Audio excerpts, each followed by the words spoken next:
This episode of the VertiGals is sponsored by Once Upon a Script. After hosting Her Plot Twists at Sea, they're now heading to Italy for She Writes Under the Tuscan Sun, a women-only writing retreat happening October 14th through 19th in Tuscany. The retreat includes dedicated writing time, workshops, feedback, and mentorship, with a vertical series track led by our very own Isabel Dreon for writers developing short-form vertical projects. If writing in a private villa in Tuscany with a group of women storytellers sounds like your kind of thing, there are still a few spots available. And for VertiGals listeners, Once Upon a Script is extending the early bird pricing. Just mention VertiGals when you register to receive a special rate. Learn more at onceuponascript.com. Welcome back to the VertiGals. Hello. After a little bit of a summer hiatus, we're back into the swing of things. Back, we have a super exciting episode with our guest Mat Raney today. He is the creator of one of the creators, CEO of an app called Inverted. It's a vertical app that is the first of its kind. It's hosting a lot of independent verticals. He is also the writer of Pizza Guys vs. Vampires, which is a really great original vertical that I will be going head-to-head. I'm going head-to-head with him on winning the Visionary Pen Award at the Verties this weekend. So which will have happened by the time this comes out. So we'll have our see answer. Who won. But may the best man win. No, and if you haven't seen Pizza Guy versus Vampires, definitely check it out. It's on TikTok. It's on Inverted. Yeah, it was one of the first sort of indie verticals. As you know, I remember hearing about it a year ago, and I think it just great concept, great timing to release it, and it's gotten them a lot of good attention. So and definitely for check it out. Our writers and our creative listeners, it is a really good example of how you can do a different genre in the vertical format. So definitely check it out. It's so well written. It's so well executed. It's so fun. It's so different. It's really worth watching. So get on TikTok, or rather get on Inverted and go watch it. Let's bring Mat on. Well, no. I want to say something. Okay, what do you want to say? Okay. Well, here's what I want to go on the record of. Because when we started this a whole 7 months ago. No, it's been yes. Yeah. Yes. November. We hadn't even met. This is like the anniversary, almost the anniversary of like meeting you, I think, is coming up September. Yeah. It's surreal. But so I think at the time I had written one, and I remember saying on the show, like, oh, I still think of these as screenplays. And I just want to say that like 4 scripts on, almost 5 and 1 outline. I don't think of them as screenplays. They are their own entity. I just felt like I had to go on record saying that, because if you listen to an earlier episode, you will hear me saying, oh, I still think of these as screenplays. And I think with all the guests we've talked to and all the ones we've watched now, and as they're evolving, like, they are their own entity. I suspect this will actually tie into our conversation with Mat today, because he, of course, comes from a traditional Hollywood writing background. So I just want to go on the record being like, I don't think of these as traditional screenplays. They overlap in many ways with traditional screenplays. There are like almost, I think the first paywall could be thought of as the second act break. Sorry, the first act break into the second. Am I saying that right? Yeah. And there's midpoints, and there's, like crisis moments and things that overlap with screenplays, but that energy that keeps them going through that, the middle of the series is not the same as a screenplay. So for any writers out there that are new, and I don't want you coming back and saying, well, you said they were just like a screenplay. No, they're not. Well, they're certainly not like feature screenplays. They definitely pull some elements from like feature structure, but I would almost say that they are more of like, they pull structural and engagement tactics from procedurals. I agree. And TV shows with hooks and cliffhangers. Traditional sitcoms, they are written to ads. So it's really important to think of them that way, but even with that, it's like we are pulling from elements of these former legacy modalities of writing, but it is absolutely in and of itself its own thing. And it is a learning curve. So don't think you're going to get in here and nail it and like knock it out of the park the first time. Every single thing we write, we learn from. Absolutely. And we continue to learn. And I think everybody else is also continuing to learn. So don't feel intimidated or overwhelmed if you're not like hitting it out of the park on your first try. Keep going. Yeah. Great. But I just wanted to be on record for saying that. Well, consider it's been keeping me up at night, among many other things. Okay, now let's bring on Mat. All right. excited to welcome Mat Raney. Mat Raney is a screenwriter, novelist, and the Chief Creative Officer of Inverted Media. He has written for network television, wrote the multi-award-winning VertiGals series Pizza Guy vs. Vampires, which is wonderful, of course, and is the writer of the forthcoming indie animated feature River. Oh, yeah, thank you. As James Matlack Raney. Wait, what? Oh, that's your pen name. Okay. No, that's the old novelist nom de plume. Got it. Okay. As James Matlack, That's my middle name. Raney. See, I told you I can do it. I can mask on your name. He is also the author of the Jim Morgan Adventure series, the award-winning Lord of the Wolves, and his most recent novel, Last. Welcome, Matt. Thank you, guys. I'm so happy to have Thank you. you. Thanks for having me. It's been a long time coming. I'm very excited. I know. Summer has been scheduling in and out. Oh It's yeah. been Oh yeah. a ride. Just doing stuff and all those kind of things. But I'm super glad to be here. Thank you. Well, you're doing a lot. Yeah, you're busy. We're busy. You're really busy. We're busy. So why don't you tell us how you got here? Oh well, I guess. So I've been writing for a long time. I started writing in novels, and then I switched to film and television. Will you talk a little bit about that? We like to hear the whole. Oh we yeah, love to hear the whole writer journey. Take through the whole journey. So, was it 20 years ago? Nice, it's just a number. A while ago. Yeah. A while ago, I started writing in novels, which was, at the time it was very cool. That was kind of the heyday of, Harry Potter, and I mean, bookstores were just exploding again and kids were reading and it was all really exciting. And, I'd always enjoyed storytelling. I was involved in, like theater and small kind of acting things when I was really young, in my late teens, early 20s. And I thought it was fun, but I didn't enjoy it as much as maybe I thought I would. Like, I just didn't really like being up in front of people as much as I thought I would. And, but I loved storytelling and I loved movies. My very first job was at a movie theater. I was 15. Really? Oh yeah. Where? In Florence, Kentucky, just right outside of Cincinnati, Ohio. Like just on the other side of the river of Cincinnati, That's Ohio. the only way I've ever seen Kentucky is from that baseball stadium on the river in Cincinnati. Yes, from Riverside. Yes. Oh, where I have been many times. Yeah, for the All-Star game. My stepdad was a big Reds fan. Yeah. And so we grew up living abroad, actually. We lived in a lot of different countries and all over the States or whatever. But, when he retired officially, we went back there. And so that's where I did high school, was just outside of Cincinnati, Ohio, in Florence, Kentucky. Florence, y'all. Yeah. There's a big water tower when you're driving into Florence, and it just says Florence, y'all. And amazing. That's how you know you're there. But they had like 2 movie theaters, and I worked at one of them, and it was awesome. But I loved movies, loved them. When we were growing up, there wasn't Netflix or cable or any of those sort of things. Like, so we were living in places where either there wasn't a lot of TV or you didn't speak necessarily the language that came on TV when it happened. And so when my folks would go back home, they would come back with VHSs. Like, they would just bring a box of VHS back. And I mean, I just and books, books and VHS. And so I just loved stories. And what were some of your favorite movies from your childhood? Oh man, we loved them all. Princess Bride was a huge one in our family. We could all quote it. And maybe I could quote it more than anyone else. Like, just the, all of those kind of like, we loved like fantasy movies. I got big into like kung fu movies when I was a teenager. So like all the Shaw Brothers stuff, like Duel to the Death and Five Venoms and things like that, like crazy stuff. Like the VHS days were crazy. Like you could find just these weird things, like anything. And I'd watch all this sort of nonsense or whatever, and made my poor mom watch it with me. Like when I discovered like 1986 Highlander, and I was like, Mom, we watched. She, to her credit, she watched Highlander probably like 6 times, and I don't think she liked it any of the times. But she got to be with you. Yeah, got to be with me and Sean Connery. So there was a plus there with Sean Connery being in it. But I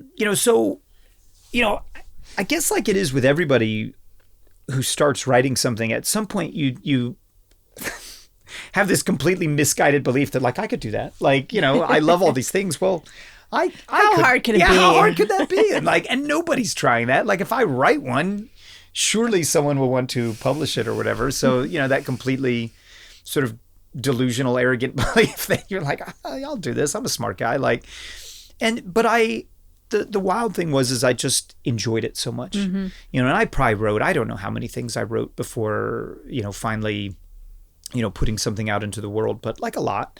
Mm-hmm. And then the first thing I wrote that ended up finding any kind of audience was this series of and again, this was during the days of the Harry Potter time. So like writing something that was maybe featuring a juvenile hero, but was intended for all audiences was like a thing.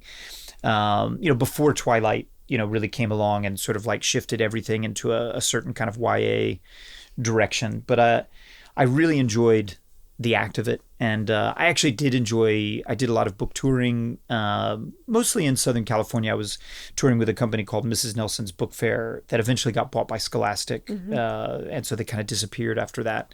But I enjoyed going to visit schools and, bookstores and like doing signings and doing little readings from the book. And, but financially, unless you were, and it's, I think it's worse now. Maybe worse is the wrong word. Like, publishing was perhaps a precursor to what's kind of happening in other forms of entertainment now, in that when independent publishing came along, for a while it was a very dirty word, right? Like, vanity publishing is what they would call it, like vanity publishing, and then it the slightly better term of self-publishing before it really got indie publishing as maybe sort of like a more true moniker. But, now you're talking about the deluge of books that are released every year, whether they're indie or whether through a publisher. And there's just so much content that it's really hard to stand out in the crowd. It's hard to dig out an audience for yourself and even get like a mid-list hit.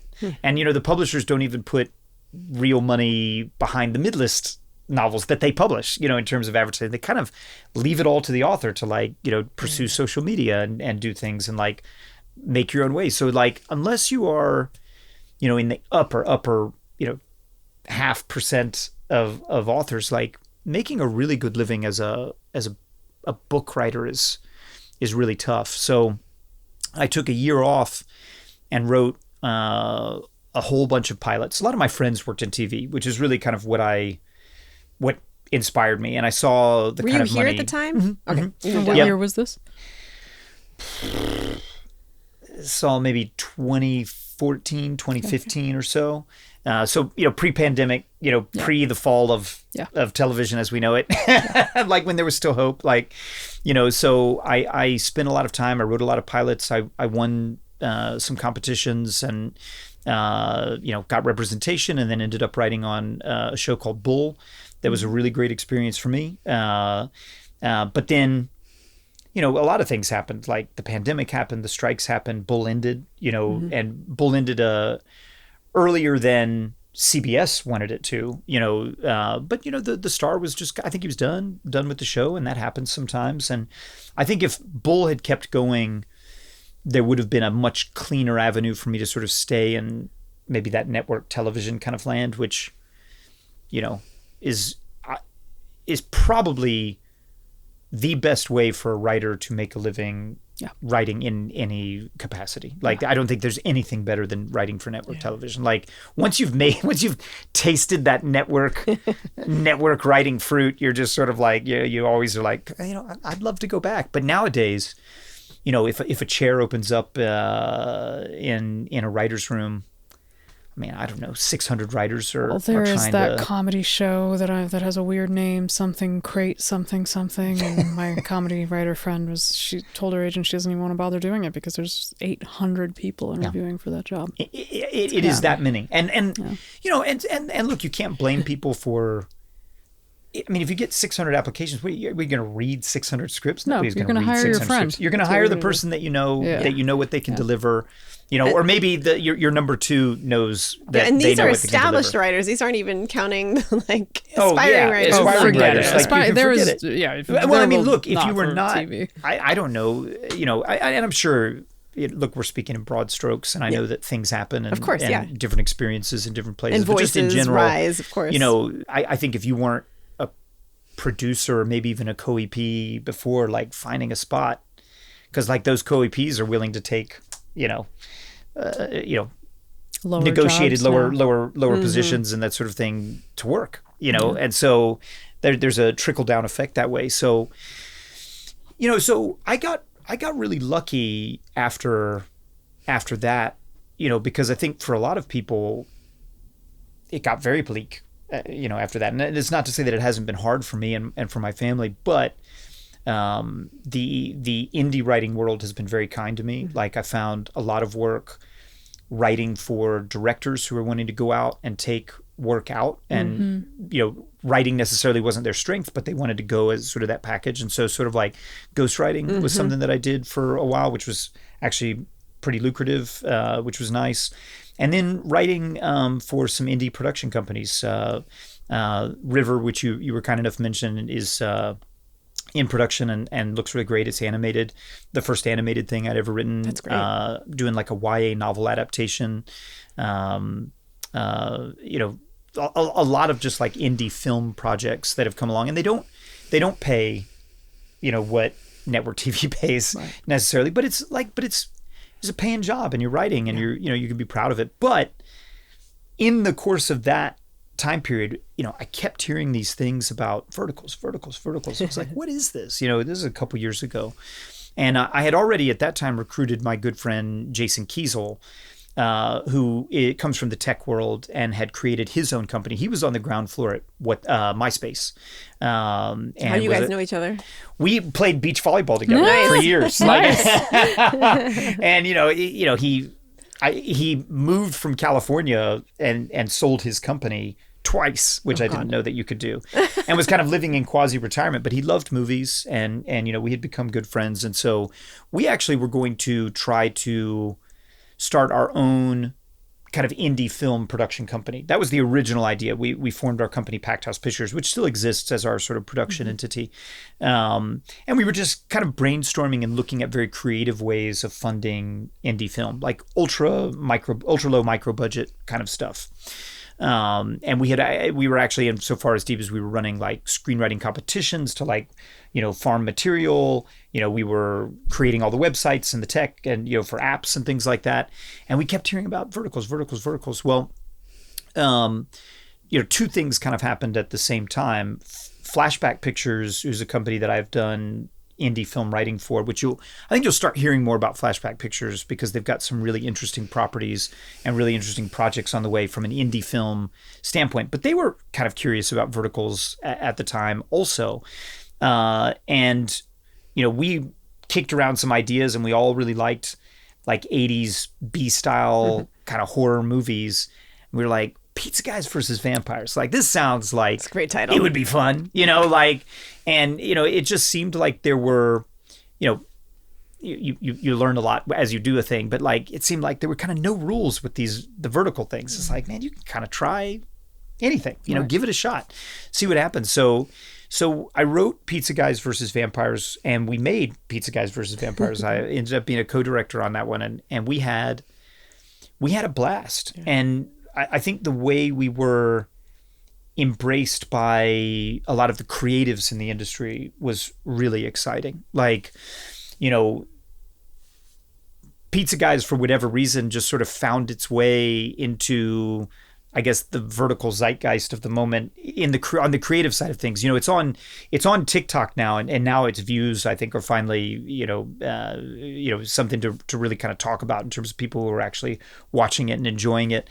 But inside the industry, before it even sort of was starting to find its audience, people were like, oh, this is cool. Like, this is something different than, what a lot of the verticals are doing at the time. And so Jason and I, we felt like, gosh, the price to entry is so low for these. Like, people are making, the budgets are, call it 200 at the time, between $200,000 or $300,000. We were like, this is where the indie attention is going to go. Totally. Like, from the indie filmmakers. Totally. That's, that was sort of the concept, was like, people are trying to, what is an indie movie like? In the whatever you want to call it, the regular entertainment world, if you will, is it like Honora, $6 million, which Honora actually cost more than $6 million. Right. Like that's, $6 million is the price tag they were put on it, but like nobody got paid, everything was deferred, all this sort of stuff. And then when you look at what the distribution company spent on marketing it to get it, in the Oscar race, like, it's like that's indie film now. Like, and that's something we were discovering as we were building our indie film company, was just to kind of really get in the conversation and really get something, distribution. Like the kind of money that you had to spend was crazy. Now, obviously, you do get things like Obsession that are now kind of coming along. And I think, a lot of our theories about what was going to work in indie film are also kind of happening at the moment, in terms of like Hollywood kind of coming after these YouTube directors, producers, creators, and being like, oh man, these guys know something. But they're making not that something far that people off want. from VertiGals. It's right. You can make something. That's right. Without You can a make huge something price tag. cheap, and then there's an upward or lateral funnel for it to go into other forms of IP. So our theory when we created Inverted was that we were originally just going to be a platform. Like we were just going to be this place. At the time, everything was a walled garden, right? Like, none of the big companies were taking outside ideas, right? Like they were hiring writers and you could pitch things, but it all had to be very much in their form. Kind of these stories that work really well for them. But there wasn't really any place where, at that time, where someone could independently sort of make their own, that maybe wasn't a romance or was just totally different or looking for a completely different audience, and there was no landing spot for that. So we thought, this is a great idea, and no one else will do it. We'll be the only ones to do it. Well, of course, we were not the only ones with our ear to the ground hearing about verticals, and so now, of course, I think the rush is on. The number of American apps is about to increase umpteen-fold or whatever, but. We were there very early. And so I think we got to learn a lot of lessons really early. And some of the things ended up being very true. There are a lot of really talented people out there who have stories they want to tell that don't fit right into the box of what is currently really popular in the vertical space. And so they are trying things and they're telling really good stories, and they look really good, and they've got good acting, and they're very just all kinds of creative things that you wouldn't necessarily expect in the space. And but the thing that we also discovered is that even $100,000, even $150,000 is a lot of money to raise for a lot of folks, and that a lot of the things that people were bringing in were still very short, like maybe 15 minutes, maybe 30 minutes, like Pizza Guys. Pizza Guys is just about 30 minutes, When you say people bringing in, do you mean people bringing into your platform? Yes, or? yes. Okay. People delivering like, hey, I've made this vertical, will you check it out? And we're happy to host it. We've got projects that I think are as low as like 11 minutes, but they look great, and this is someone's vision, and we want to provide a place for that. But I think to really compete economically and for our platform to find a place to exist in the forthcoming explosion of American vertical apps, like we needed, I think fuller content, like content that is like kind of in that 40, 50, 60 episode kind of length, so we realized far sooner than we ever thought. We'd always talk like, well, maybe one of these days we'll produce some verticals also. And I think we realized very quickly that we needed to get into that space much faster. And,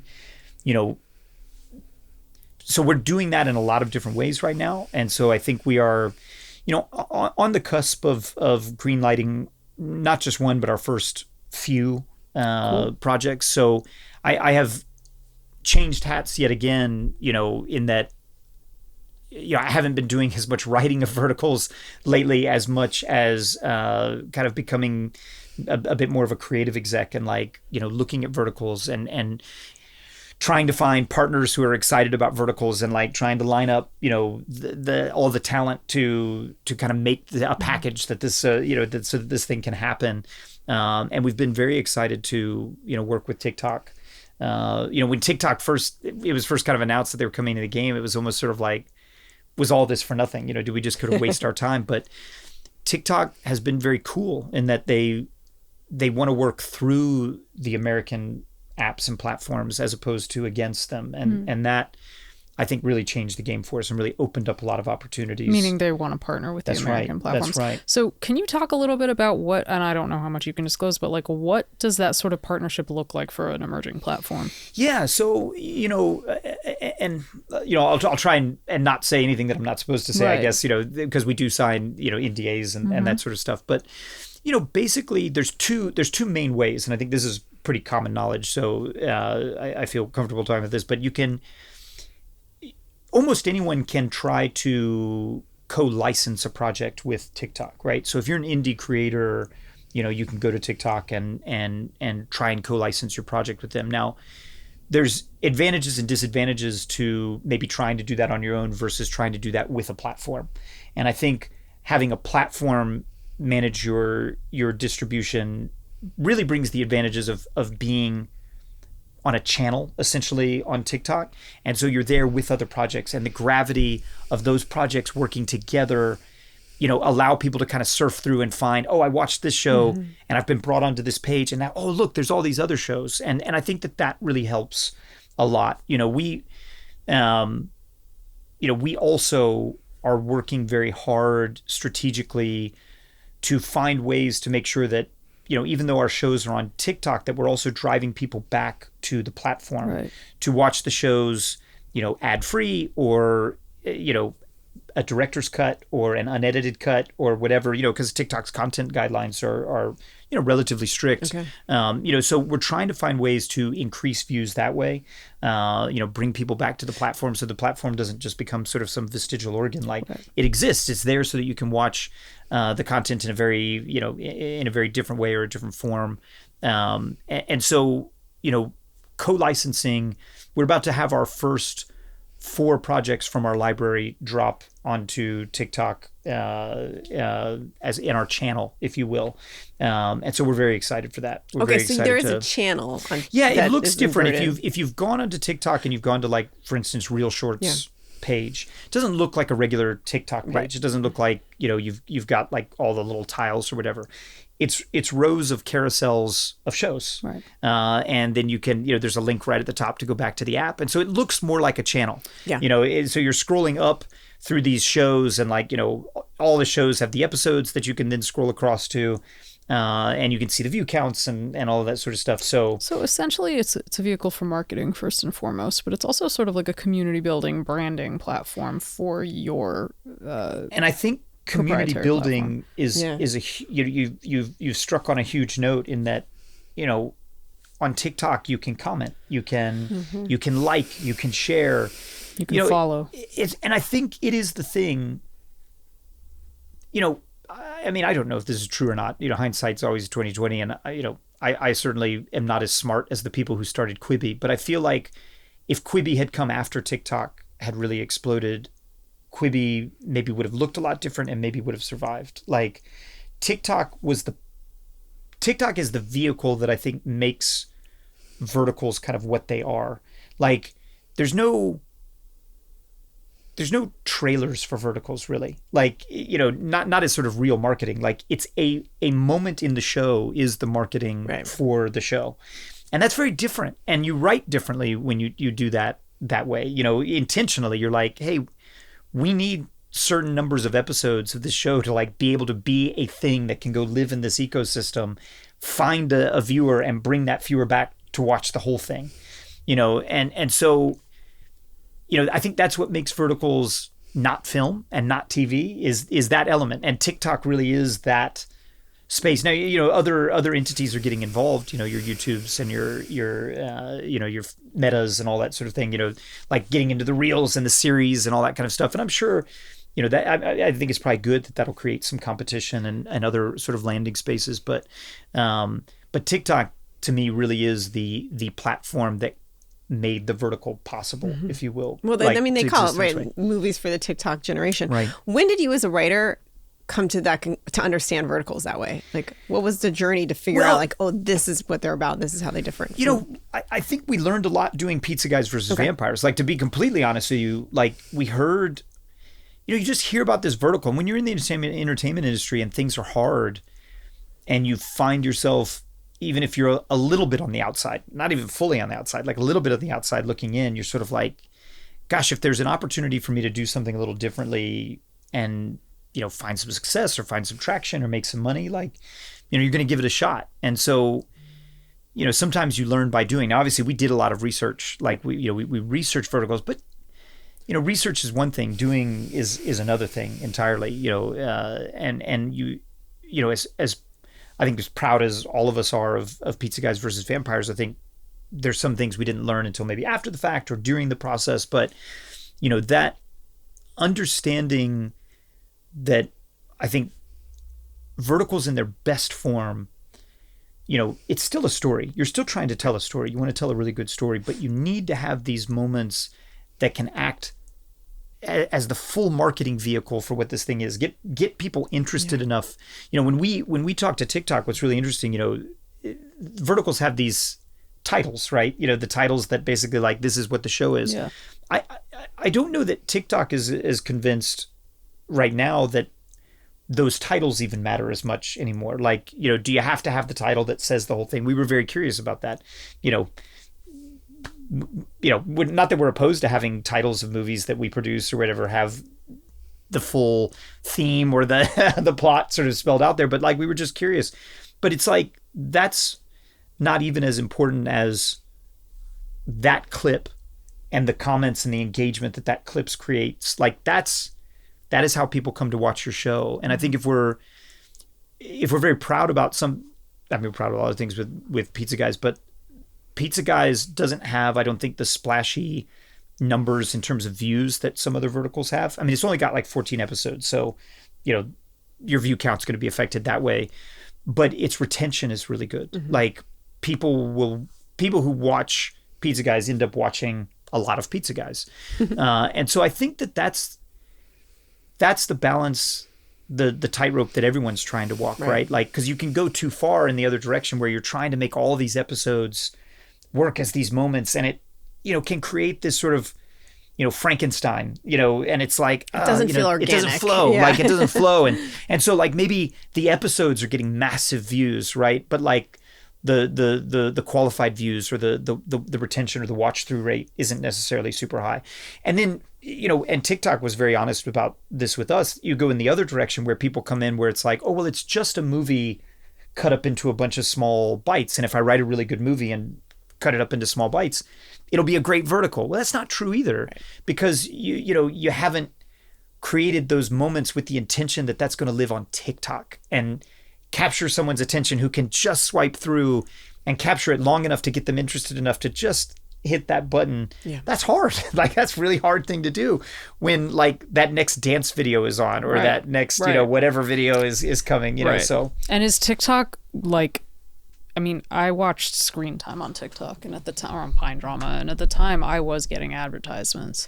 So are they, and I know that they're testing different models, are they pushing ads on these? Are they pushing other videos in between to like cross market other channels? I can speak only from what my understanding is. Obviously I'm sure they are trying so many different things to try and maximize, the potential revenues for all of these movies, these verticals. But it seems to us that the main tool is still the algorithm and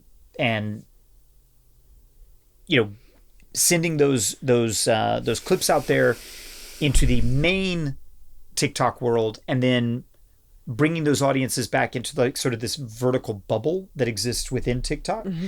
And then when you're watching something there, it's an AVOD model, right? So it's ads. So like, you'll be watching, and every couple of episodes an ad will come up, and you'll just kind of go through the ads and you're watching it that way. They can do paywall setup there, but I think for a lot of companies like us, like it's really about the ad base. They have the scale to make ad based kind of work. Whereas most of the apps do not have that many customers, enough customers to really like, issue, tokens or subscription or whatever. Like, they can do the ads and have it work. So, which I think is great for us. We always wanted, when we were talking about Inverted, we wanted to scale up to ads, because I think we maybe just instinctively we're sort of like, man, this token thing is like, obviously there's a very passionate fan base that's willing to pay tokens and willing to do this sort of things, but it's just, you just don't see that in the States a lot. You see subscription or you see ad based. Like that's really kind of what you see. So, and I really wonder, like, there's a reason why the tokenization model works for these traditional microdramas that fall into a pre-existing fan base for the content itself, right? Like, it's all connected. It's not like a bunch of content creators went on there and were like, oh, let's see if this works. It is a pre-existing business that can kind of drive that. So it sounds like you're not doing the paywall.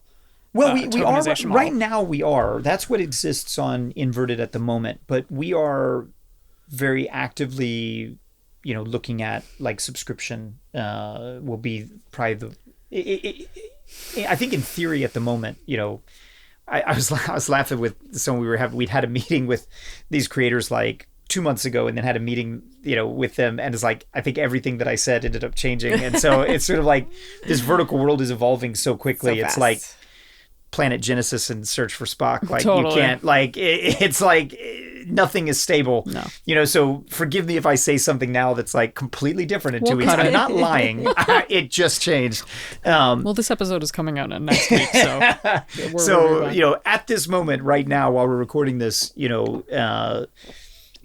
I think in theory, you would leverage TikTok for its the size of its audience and the scale and the ad-based, and then on your platform you offer things that aren't available on TikTok for a subscription. I think would be kind of the model where we'd like to land. Right now we still have tokens, but I think that's the shift that we want to make there. And we've been very excited by what's happening on the platform and the cool things that are being generated, we're excited about productions that we're going to get involved in, the things that are going to have our label on them and things that we're going to make. But the indie creators that are making stuff for our site are so cool. Like, and the, I think the films right now that are generating the most excitement for Inverted are a lot of our LGBTQ content. Cool. So like just huge engagement from the audience and the comments, they'll post on Instagram or on TikTok or whatever, and it's just everyone gets really excited and they're in there and they're talking about the characters and and those films in some ways, some of them are very modeled on kind of like what I would call the traditional vertical, but some are not. Some are also very different. We've got one that's like a mystery. We've got some that are more male centric. Like it's very cool. Like it's very cool to see kind of what our idea was, that there's stories out there that weren't necessarily being told that can find an audience if you put them out there. And I think that we're discovering that. We're very excited. We've got a lot of movies coming in right now that we just licensed that are targeted for the Philam community, the Filipino American community. We're super excited for that. A lot of it's in kind of Tanglish, Tagalog and English together. Super cool. They look great. Are they shot in the Philippines? They were shot in the Philippines. These are filmmakers that came to you with projects that they shot in the Philippines. Yeah. Wow, interesting. They're just and they're verticals. They're verticals. Wow. They're verticals in the cinema. These are not adaptations. There is a media industry in the Philippines. And I mean, the director was from South Korea. The company was from the Philippines, and they've got a horror that they did. They've got like some kind of actiony thriller stuff. They've got romances. So I mean, the stuff that we're seeing, we just released a sci-fi comedy. She Fell from Space. Yes, we're super friends. Cool. We know about. Yes. Yeah, so we got like She Fell from Space. Of course. Well, Serena. Serena Covarrubias. Is that how we pronounce that last name? It. Serena Covarrubias wrote and directed that one. We've got Au Revoir, which is Black LGBTQ, which has been a huge hit socially for us. Like just the comments and the engagement from the audience. We've got really cool like horror sci-fi skewing stuff. So like Eye of the Beholder is like a really cool short that's very kind of scary, and very kind of different. So forgive me creators if I don't list everything, because we're very proud of it. We've got like an office style comedy called The Dealership, which is super cool. That one's been with us from the beginning. One of the first vertical spoofs was on our platform, Open Positions. Like just cool, different stuff. So like if you love verticals and you want to see like what other types of verticals exist, Inverted is the place that you want to go to see it, because like there's great stuff on there as well. I actually rephrase that. I'm just going to say this from like an outsider perspective of saying, if you love indie film and you want to see how you can do it in vertical format, Inverted feels like the place to go. It is the place that you should go. Yeah. And the things that people are doing on the budgets that they're doing them is incredible. Like, I mean, for like shoestring budgets, but they look great. Yeah. And the actors are good, and they're leveraging technology in cool ways, and but it's the passion of the human creators that's clearly driving it and making it a thing. And we're just very proud. Like musically, for example, like Au Revoir, they got real artists that they had relationships with to give music to the movie, and so like the soundtrack is different than what you hear. And that was something that we tried to do with Pizza Guys as well. Like if you watch Pizza Guys or if you watch Au Revoir, the music sounds different. Like it sounds a little bit more like watching an 80s or 90s movie than it does like watching, what I would call the more traditional kind of vertical. And so the experimentation that's going on it's great. Like it's exciting. And we're just very excited and proud to be a part of it. We're very honored that, these artists like trust us with their stuff, and so having TikTok come along and allow us to like put some of this content out there for a wider audience to find is very exciting. Very exciting. And it sounds like right now everything you're doing primarily licensing, all like finished indie produced. Yes. So now, although again, now we are dipping our toes, jumping in all the way with both feet into production. So we found a really great production partner called RCR Cinema. They did a lot of Lifetime and Hallmark productions, so they're very used to working on lower budget, higher speed productions. They're just really smart, really talented people. They know how to leverage technology in the right way. And then, we've been reaching out for spec scripts, kind of like old school 90s, Hollywood, it's just like, hey, what scripts are out there? And then trying to see what we can get, other production partners to get excited about. And so, we've got several projects that are kind of heating up right now. And so, in probably the best way possible, I'm sure everything's going to come through all at once, and we'll have like 6 things that we want to do at one time. And, we'll see how we can keep our sanity, but it's been, it's been very eye-opening and very cool and very educational to, read these scripts from people, because when we put the call out, we didn't put any limitations on really what people could send. Where did you put this call out? We put the call out on LinkedIn, and we also put the call out on like like the Vertical Hub and like 916 like chat groups for writers. Great. So it's like, hey, what's out there? I think especially we're like, hey, if you've got thriller, if you've got horror, but like if you've got something, and we have seen some cool stuff come along. And my apologies to all the writers that we've been slow in saying yes or no on a lot of things. It's because we are trying to get people excited about these projects and put them in front of other investors and try and create cool packages and so we're right there, and that's very exciting. I'm very excited about the stuff that we are potentially going to be releasing, because I think it's going to be as different as the stuff that we are licensing right now. So let me ask you something from a writing perspective for writers out there who love this idea.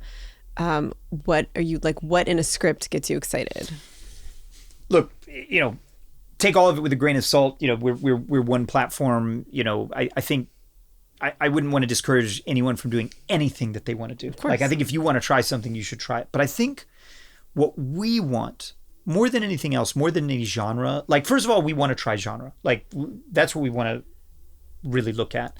We don't want to leave the traditional vertical audience behind. So I think we like an element of romance or something like that to hopefully engage that audience that loves verticals, but we're also very curious about what other audiences might be out there, so which is a tough thing to do. Like you're trying to do 2 things at once. You're trying to give new things to an audience that likes a particular thing, and then you're trying to give a new thing to an audience that maybe doesn't know that they want that thing. So those are challenging hills to climb. But if we're looking for something in the script themselves, what we are looking for is that great balance of people who can write a story that feels organic, that has a great through line, that is a story about a character or a group of characters that takes you from beginning to end, that puts you on a journey, but also knows how to incorporate that vertical element of the episode that can live by itself. Mm-hmm. And so that's very much a form thing. So, but you can do that. I think you can do it in a thriller. You can do it in a romance. You can do it in a rom-com. You can do it, probably maybe the hardest one is out and out comedy. It's like, seems really challenging, but like you can have comedy in these other things. You can have a rom-com. You can have a horror comedy, like Pizza Guys versus Vampires, an action comedy. But that's the main thing that we're looking for. We want a really good story, but also you have to understand. Can you understand how it works and how you're going to find an audience? Because there's not going to be a trailer, really. Like, there's not going to be a commercial or a billboard or a whatever. Like, we are going to put these clips out in the world, and we will put money behind them. That's we have a marketing budget. That's what we spend it on, by and large. And can your clip find traction? And that's something that we're learning a lot about too. To be honest with you, is what kind of clips get traction. And it is interesting because it is oftentimes, physical or emotional peril. Yeah. Or or steamy, spicy stuff, which is, where are you putting these clips up? Just TikTok? Any social platform, essentially, TikTok, Meta, all the Meta stuff, Facebook. Facebook works really well. Facebook, we get a lot of app downloads through Facebook, even YouTube, but well, Facebook, the YouTube shorts, I will say, have like virtually nothing to do with the content that you're putting out, is what I've learned. It's like, it is, no, I mean, like actually, like even like I work with some pretty extraordinarily established YouTube brands, and like they'll put stuff out and like just depends on the mood. Like they change the algorithm once a month, and it just kind of depends on like what they're pushing and why. It wouldn't surprise me. And look, obviously the people who work at YouTube are way smarter than me, and are sitting on piles of money. But my guess would be is that eventually all of these entities will start doing what TikTok does, in which there's going to be like a micro drama bubble that lives within their ecosystem. So where it's like, you've got your clips that are living out there with all these other clips, but once it pulls someone in, then obviously, you can watch something sequentially, that's different than what happens on the outside, but then also you can see more shows. Like you can go to the next show and watch that one sequentially. Like I would wager to say that that's something, if they're not already doing it, that's kind of the way it will end up working. Like it's an invisible barrier, if you will, that you cross once you like tap that button and say like, I'd like to watch this whole thing.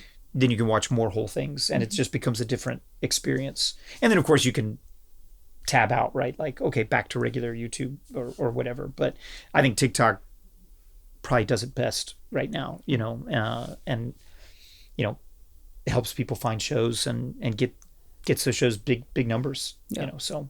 Well, I was going to say, I agree with what you're investigating as far as much as we say we want to get away from those moments, the slaps, the intense violence, et cetera, like I think the fact is those are the things that people are so attracted to in those little clip moments. And so it is, to me, that is the big question mark that hangs ahead of all of us, is like, well, how do we move on? How do we tell stories without those crazy moments? Well, so right now we're writing to CPI moments, right? Like every platform we write for that is really in this nascent game, the big ones, like that's what they're writing to, because their audience aggregation model is putting these clips out on like what you're talking about. So, but you're also talking about like elegant storytelling and retention. And retention. And like if TikTok, like if what's going on TikTok where you're kind of like the algorithm is pushing your channel into the feeds and there's a discovery mode that way, then suddenly these CPI moments become, anachronistic and also like kind of assigned to these original platforms that are doing that, right? Like if you're looking for slaps and soap operas and sex and all that, like Real Short is here for you, But that stuff isn't good storytelling everywhere. Yeah. I mean, that's my argument. Not to like the extent that not to the melodramatic. Yeah, but it is in good. Like as I watch TV now, I'm like, oh, that like no, totally. And I would say that that's what I think. It's like I look, we're human beings. Like we still have all of those. I think same basic drives and that whatever you want to call it, that collective unconscious or whatever that has been in storytelling from the beginning, right? Your hero gets in danger, your hero, the Odyssey just came out, is like one of the biggest hits in the world. Like, I mean, and granted they've modernized it a bit, but like that's old school storytelling. And like, what does Odysseus do? Like, he runs around and he gets in trouble and he has sex. Like that's kind of the thing, Exactly. But he's got to get back to, he's got to get back home to his son. Like that, all these sort of like very basic. So I think we can outsmart ourselves and try to think like, I want to tell this, this great story and leave behind the things that are, all of our inherent guilty pleasures or triggers or whatever, like. But I think that there's ways, to your point, where you can. They did this. There was this article that a friend showed me, or maybe it was an interview actually, where they were talking about how they were testing like what moments made people love movies the most. And like one of the movies that they were testing this on, and forgive me that I cannot remember who was being interviewed, maybe it was one of the editors, but they were talking about Rocky and like, like what were the moments in Rocky, and they would have people watch the movie and the people would turn the dial at the moments in which they were most engaged. And like, it was this moment, it wasn't when Rocky won. It was like the emotional vulnerability. It's when Rocky got knocked down and then Rocky got back up was like, right. That's what makes Rocky work, right? Mm-hmm. So like, there's this violence here, but there's this also, there's this catharsis and there's all this kind of stuff, and so it's sort of like, I think that there's a lot more CPI moments that are out there, but I think we've got to be very honest with ourselves when we're trying to make them, and that like, I don't know, I don't think you can stray too far off of a few different sort of emotional cores before you get something that just inherently becomes less instantly interesting. Now, if someone's in a story and they've been sort of like built up to something, there may be a very low key moment that is powerful, and we want to have those things. And I think we can have those things in VertiGals. We just gotta, we still need the flypaper out there, like just grabbing people, like, cause it's gotta be fast, when you get people. So, but I think that there's a lot of different angles on all of those same things that we can play with, and I think, we're, for instance, one of our biggest clips, one of our most successful clips, it is sexy. It's from Craving My Midnight Cowboy, and it's two guys in bed, but they're just having a conversation. So there's some sexiness there to it, but like they're having a conversation, right. Like, and that one's been very popular, and that's been a clip that's gone out and like, grabbed viewers and grabbed app downloads and things like that. And so it's like, there's a promise obviously of like, oh, this is a steamy kind of show. So there's a bit of promise there, but also there's emotional content and context in that clip. Oh, I love that. That's amazing. So I would say that that's what, we've got to explore and play with it, but I think still in your mind, if you're a writer, you got to, sometimes you've got to be like, well, what's my trailer moment? Like I need that sure big thing. And you just got to like, lean into it and turn the dial up and let it sort of happen. Like in those episodes anyway, subtlety might be your enemy a bit. So you've got to find those moments where you can really, punch it up a bit. So, but I think we're gonna. I mean, we've only just started learning these lessons. I feel like,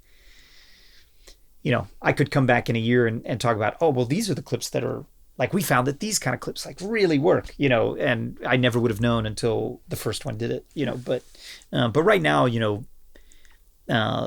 physical and emotional peril and steaminess seem to be like, those are sort of like things that you can, levers that you can dependably rely on. Sure, of course, especially internationally. That's the other thing. These aren't geo-blocked, so like that sells internationally. It speaks in all languages. Yeah. So you are looking for fully finished spec scripts, 50 yes. to 65 episodes. And look, if you come with 10 and an outline, we'll happy to look at those also. But like if you've got the full spec script, that's obviously going to be the easiest to put in front of another production partner or financier and have them be able to make a decision faster. But obviously they can get interested in 10 and then maybe want to see the rest or even make a purchasing decision at that point. And so I imagine you study the kind of market competition of these new American apps coming out. Would you recommend that writers have a full finished script to go out to market at this point? Oh, I don't know. I don't know that I would necessarily say that. I think it's maybe easier and faster if you've got that and the person has someone who's hungry to see more scripts like lined up, but it's a lot of work. It's a lot of work. So I think at least having your 10 and an outline, the outline would be the thing that, or at least a beat sheet that says, what is going to happen next, so that if you had to turn it around, you could turn it around really quickly. Mm-hmm. That's what I would say. I think that you can still go out with that and be, and get interest and get people to kind of pursue. And, I mean, I think I would love for Inverted to get to a place where we can make more buying decisions faster. We're a small company, so a lot of times I think we wait to know for sure, like, can we get all the pieces in line and like, okay, green light the project and then pay. Being able to pay up front would be great, and just sort of like buy a bunch of scripts that we like and then go out and make them. And but we'll see. But I still think you can have 10 episodes and a beat sheet or outline and still be okay. Yeah. And more than one, I think. Yeah, I mean, because I think as these American companies start discovering things that work for them, appetites for them are just like, once you find one thing that works, like you're going to want 20 of those, And so I think you just got to be willing to pivot really quickly also. But I think now is a good time for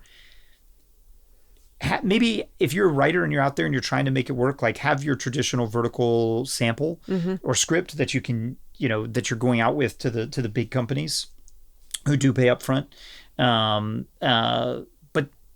now's the time to try things. Like try that thriller that you've been thinking about. Try that sci-fi, try that comedy, whatever it is that you want to give a shot to.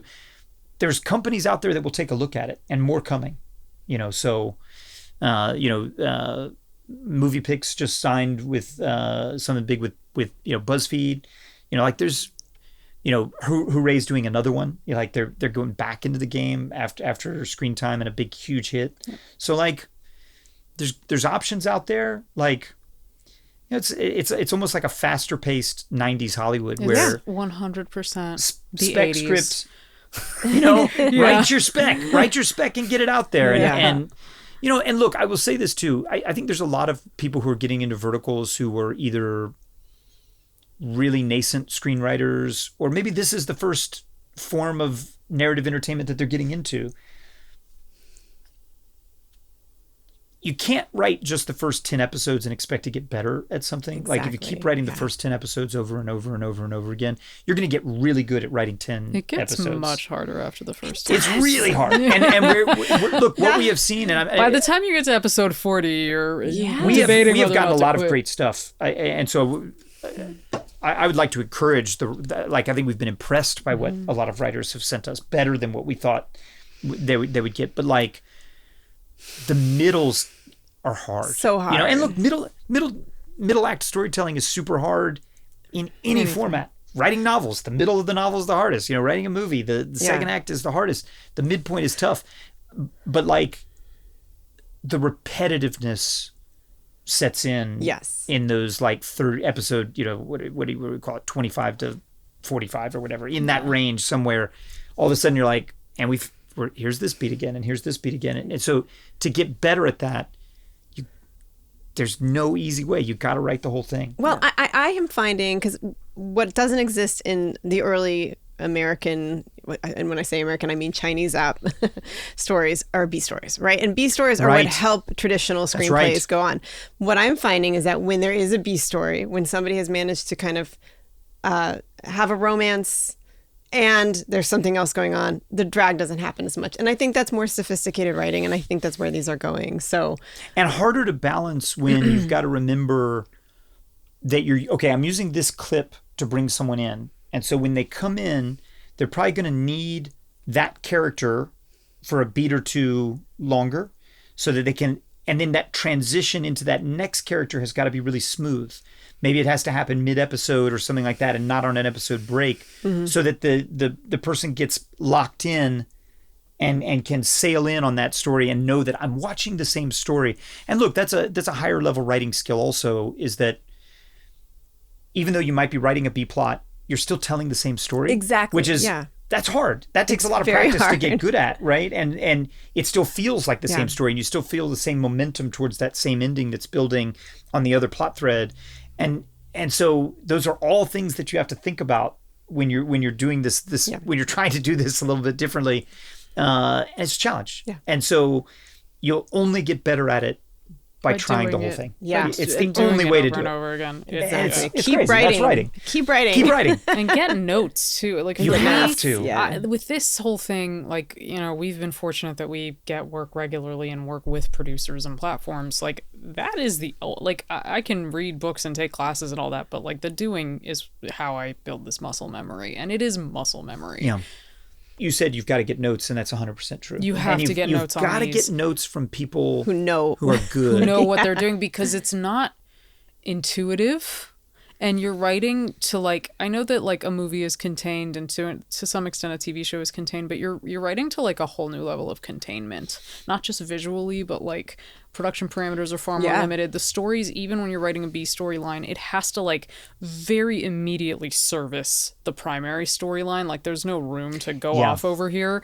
And it's just like, it's a puzzle that you really have to figure out how to like tighten. And so it's weird, I think, when you're trying to get better at verticals, and that I think there's some vertical writers out there that you could go to who might be really good at helping you with those episodes, like how to craft that perfect episode or chapter, that's got that hook, escalation, cliffhanger. And then there may be another writer who's going to be way better at, to use a weird analogy, it's almost a little bit like mixed martial arts. Like, if you ever watched any of that sort of stuff, like at the beginning, like everyone had a style, right? Like, you had your wrestler, you had your jiu-jitsu, you had your boxer. Nowadays, you can't tell the difference. Everybody comes in and they can all do all the things because the sport evolved and it became, I think it's going to be that way with verticals. Like, there's people who are very good at certain elements, and eventually all the good vertical writers are going to be good at everything that we just talked about, like really good. Like, everything will be seamless. Like, there's going to be this way of how to do a successful B story in a vertical. Like, there'll be a method, for it. And not that I think things will necessarily become more homogenous that way, but like, no, I think it opens up storytelling. It opens purposes. up. It opens up a lot of things. Like, it's just that the techniques and the skills will be more codified, and it's deceptively complicated. Yes. Yeah, it is. But that's what makes it fun. Exactly. So it's a whole new education. But we're excited. I would just say, we want to support the writers. We want to make sure that we honor the writer's vision as much as possible, and that we reward our writers. So back end is very important for us, for writers. Yeah, that's fantastic. We should add that in. A fair market rate. Like, all of our writers will get back end. If we buy the script from you. So I mean, you're one of the only apps doing that. Yeah. Well, and look, I'm a writer, so maybe that's where it comes from. I got a soft spot for the the folks out there writing 12 spec scripts before they sell one or whatever. But like, that's important, and we want to see cool, different stuff, and we want to see stuff that's good. Like, think hard about that story that you want to tell. Have a story that you want to tell, and then fit that into the vertical, as opposed to like try and make a vertical and then try and figure out a story on the other end. Like, have a story you want to tell. You can make it work in verticals, I think. I love that. So You're making me excited. I want to go right now. but yeah, that's we're excited. We're excited to start making some stuff. Hopefully we'll be able to announce some productions here soon. But we're very proud of the indie content that we've had. If you want to support indie artists, our revenue splits are they lean heavily in favor of the artists because we want them to be able to make more. And so, hop on Inverted, check things out. Like we've got some really talented folks there, making some really cool shows that are different. So, come on and check us out. Amazing. Thank you. you. Thank you guys. Thanks Awesome. for having me. Can't wait to check out Inverted. Thank you.